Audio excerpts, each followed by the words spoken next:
आप सभी का हमारे चैनल आरती एजुकेशन क्लासेस में स्वागत है। आज के वीडियो में हम आपके लिए लेकर आए हैं आओ करें और सीखें विषय हिंदी कक्षा 3 से 5 के बच्चों के लिए। तो आइए बच्चों हम देखते हैं आओ करें और सीखें विषय हिंदी कक्षा 3 से 5 के बच्चों के लिए जो हमारी गतिविधि 121 रहेगी। इसमें 126 से आगे की गतिविधि हम देखेंगे यहाँ पर। तो आइए हम देखते हैं 126 की गतिविधि का नाम है चिट्ठी का सफ़र। देखिए यहाँ हमें एक गतिविधि दी हुई चिट्ठी का सफ़र। तो अब चिट्ठी का सफ़र आप भी समझ सकते हो हम चिट्ठी का सफ़र किसे कहेंगे, जो कि पत्र जो इधर से उधर यहाँ से वहाँ पहुँचता है उसे हम चिट्ठी का सफ़र कहेंगे। तो देखिए शिक्षक कार्डशीट को काटकर पोस्ट कार्ड अंतर्देशीय के स्वरूप में काटकर रखें। बच्चों से पत्र पर चर्चा करें। पुस्तक में दिए गए पत्र हेतु सामग्री को स्वयं पढ़े व बच्चों को पढ़ने के अवसर दें। बच्चों से पत्र लेखन का अभ्यास करवाएं और वाक्य संरचना पर चर्चा करें। अब देखिए यहाँ पर गतिविधि का नाम है चिट्ठी का सफ़र। आज कनू अपने पापा को बहुत याद कर रही थी। उसके पापा भोपाल में नौकरी करते हैं और वह अपने गांव में अपनी मम्मी के साथ रहती है। मम्मी ने उसे समझाया कि तुम्हारे पापा अभी कुछ दिन बाद आएंगे, 1-2 दिन में उनकी चिट्ठी आने वाली है। परंतु कनू नहीं मानी और रोते रोते सो गई। अचानक कनू को लगा कि जैसे कोई नीले रंग की वस्तु उसे जगा रही है। वह सपना देखने लगी थी कनू नींद में। कनू कौन हो तुम? चिट्ठी। अरे मुझे नहीं पहचाना, मैं तो चिट्ठी हूँ। कनू तुम कहाँ से आई हो? चिट्ठी। मुझे जिद से तुम्हारे पापा ने भेजा।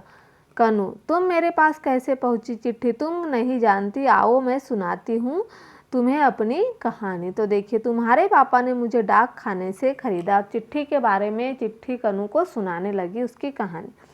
फिर मेरे अंदर बहुत सी बातें लिख कर बंद कर दिया। मेरे ऊपर तुम्हारा पता लिखा और लाल रंग की पत्र पेटिका में डाल दिया। वहाँ मेरे और भी भाई बहन थे।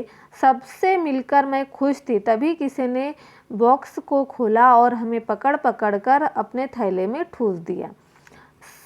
सच मानो तो मेरा दम निकल रहा था। उसने हमें अपनी पीठ पर लादा और एक बड़े कमरे में ला पटक दिया। हम एक दूसरे से बहुत बुरी तरह टकराए, परंतु डर के मारे कुछ नहीं बोले। उसने थैले को खोला तो चैन मिला, लेकिन तभी उसने पास पड़े ठप्पे को उठाया और मेरे ऊपर बहुत जोर से मारा। फिर पकड़कर मुझे थैले में पड़े कार्ड, लिफाफे और मनी ऑर्डर के साथ बंद करके गाड़ी में डाल दिए। मुझे तुम्हारे शहर लाया गया। यहाँ भी उसी प्रकार ठप्पा लगाया गया। इस ठप्पे को मुहर कहा जाता है। एक खाकी वर्दी वाले ने मुझे उठाया और तुम्हारे घर दे गया। कनू अरे यह तो तुम्हारे ऊपर काले रंग के 2 निशान से लगे हैं। इन पर कुछ लिखा भी है, भोपाल, और दूसरी ओर लिखा है तुम्हारे गांव का नाम। तो इस तरह से चिट्ठी के सफ़र के बारे में चिट्ठी ने कनू को समझाया कि उसका सफ़र किस तरह से था। अभ्यास 126 में देखेंगे रेखांकित शब्दों के विपरीत शब्दों को प्रयोग करते हुए वाक्यों को दोबारा लिखिए। जैसे कनू अपने पापा को याद कर रोने लगी। कनू अपने पापा को याद कर हंसने लगी। हमें विपरीत अर्थ वाले लिखना है। जैसे रोने के विपरीत क्या है? हंसने। चिट्ठी के अंदर बहुत सी बातें लिखी होती है, तो अंदर का क्या हो जाएगा? बाहर। तो देखिए हम कैसे लिखेंगे इसको? चिट्ठी के बाहर बहुत सी बातें लिखी होती है। सबसे मिलकर वह बहुत खुश थी। खुश के विपरीत क्या हो जाएगा? दुखी। तो सबसे मिलकर वह बहुत दुखी थी। किसी ने ढोल को खोला, तो क्या हो जाएगा? किसी ने ढोल को बंद किया। सभी चिट्ठियाँ मिलकर अपना सुख बांटती, तो सभी चिट्ठियाँ मिलकर अपना दुख बांटती। इस तरह से हमने यहाँ विपरीत अर्थ वाले शब्द छांटकर वाक्यों को पूर्ण किया। ऊपर बनाए गए वाक्यों में से संज्ञा शब्द छांटकर लिखे। जैसे कनू, चिट्ठी, ढोल, पापा और चिट्ठियाँ, यह क्या है? संज्ञा शब्द है। फिर हम देखेंगे अभ्यास 127 चौखाने में दिए गए शब्दों को छांटे व उचित प्रकार से वर्गीकरण कर नीचे लिखे। जैसे कबूतर, कनू, घोड़ा, भोपाल, चिट्ठी, मोबाइल, माता, सीहोर, टेलीफोन, पिता, लेटर बॉक्स, अलमारी, डाकिया और डाकघर। तो देखिए व्यक्ति, जंतु, वस्तु और स्थान।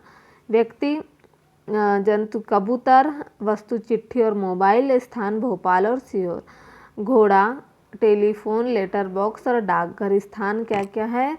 भोपाल, सीहोर और डाकघर। वस्तु चिट्ठी, मोबाइल, टेलीफोन और लेटर बॉक्स। और व्यक्ति जंतु कबूतर और घोड़ा। तो इस तरह से हमने अभ्यास 127 को चौखाने में दिए गए शब्दों को विभाजित कर दिया है। इसे आप भी विभाजित कर लिए। उसके बाद हमारा अगला अभ्यास है अभ्यास 128। प्रश्नों के सही उत्तर लिखिए। कनु के पापा कहाँ नौकरी करते थे? तो कनु के पापा भोपाल में नौकरी करते थे। कनु को सपने में क्या दिखाई दिया? कनु को सपने में चिट्ठी दिखाई देती थी। कनु को सपने में क्या दिखाई देता था? चिट्ठी। चिट्ठी जिस डिब्बे में डालते उसे क्या कहते हैं? तो चिट्ठी जिस डिब्बे में डालते उसे हम लेटर बॉक्स कहते हैं। पत्र पेटी या लेटर बॉक्स कहा जाता। चिट्ठी पर जो ठप्पा लगाया जाता है उसे क्या कहते हैं? तो चिट्ठी पर जो ठप्पा लगाया जाता है उसे मोहर कहते हैं। जो चिट्ठी पर ठप्पा लगता है उसे हम क्या कहेंगे? मोहर।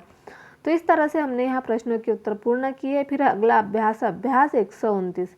नीचे लिखे शब्दों से पत्र पूरा करिए। जैसे खुशी, पत्र, जन्मदिन, आमंत्रित अवसर। प्रिय मित्र स्नेह, तुम्हारा पत्र मिला, पढ़कर बहुत खुशी हुई। प्रिय मित्र, 4 मई को मेरा जन्मदिन है। इस शुभ अवसर पर मैं तुम्हें आमंत्रित करना चाहती हूँ। आशा है तुम जरूर आओगी। तुम्हारी सहेली आकांक्षा। देखिए यहाँ हमें कुछ शब्द दिए हुए हैं। इन शब्दों को देखकर हमने यहाँ रिक्त स्थान को पूर्ण कर दिया है। आप भी इन रिक्त स्थान को पूर्ण कर लीजिए अभ्यास 129 में देखकर। उसके बाद अगला अभ्यास है अभ्यास 130। आप अपने निवास स्थान के पते को लिखिए। जैसे नाम राम, मकान नंबर 484, मोहल्ले गली सड़क का नाम गोविंद कॉलोनी, ग्राम शहर का नाम बरघाट, तहसील का नाम बरघाट, जिले का नाम सिवनी, राज्य का नाम मध्य प्रदेश और पिन कोड 480 667। तो इस तरह से आपका जो स्थान है, नाम है, मकान नंबर है, आपकी तहसील का नाम, जिले का नाम, राज्य का नाम आप यहाँ पर लिख सकते हैं। फिर उसके बाद है हमारा अगला अभ्यास अभ्यास 131। सही शब्द चुनकर वाक्य पूरा करें। उसने थैले को खोला तो चैन टूटी मिली। अब चैन मिला मिली आएगा क्या? मिली। चैन क्या आ जाएगा? मिली। तुम मेरे पास कैसे पहुंची? पहुंचा, पहुंची तो पहुंची। सच मानो मेरा तो दम निकल रहा था मेरा। कनु ने चिट्ठी खोली, वह पढ़ने लगी। अचानक कनु की आँख खुल गई। आँख खुल गया क्या? नहीं, आँख खुल गई। इस तरह से हम उसे कहेंगे। तो इस तरह से हमने अभ्यास 131 को पूर्ण कर दिया है। आप अभ्यास 131 को पूर्ण कर लीजिए। फिर हम देखेंगे अभ्यास 132। कहानी में से खोजकर उपयुक्त शब्दों से वाक्य पूरा कीजिए। मुझे थैले में पत्र पत्रिका के साथ बंद कर दिया। हमने जो कहानी पढ़ी थी, कहानी के आधार पर हमने लिखा मुझे थैले में पत्र पत्रिका के साथ बंद कर दिया। आओ तुम्हें अपनी कहानी सुनाओ। इस ठप्पे को मोहर कहा जाता है। इस ठप्पे को क्या कहते हैं? मोहर। चिट्ठी लिखने में लोगों की रुचि नहीं है।